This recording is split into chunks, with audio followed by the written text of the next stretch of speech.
ITT Gold and Diamonds. ప్రతి గ్రాముపై 350 రూపాయల తగ్గింపు మరియు లక్కీ డ్రాలో టీవీఎస్ బైక్ మరియు ఎలక్ట్రానిక్ హోమ్ అప్లయన్సెస్ గెలుచుకునే అద్భుతమైన అవకాశం.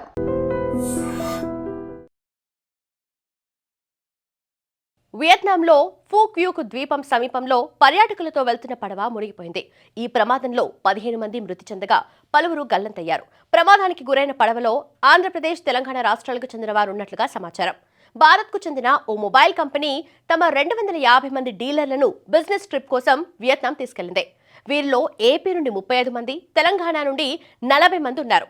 ట్రిప్లో భాగంగా 3 పడవల్లో సముద్ర విహారానికి వెళ్లగా ఉదయం 10:30 సమయంలో వాతావరణ మార్పుల వల్ల 70 మందికి పైగా ఉన్న ఓ పడవ బోల్తా పడి మునిగిపోయింది. ఈ ప్రమాదంలో మచిలీపట్నానికి చెందిన ఓ మహిళ మృతి చెందినట్లుగా కుటుంబ సభ్యులకు సమాచారం అందింది.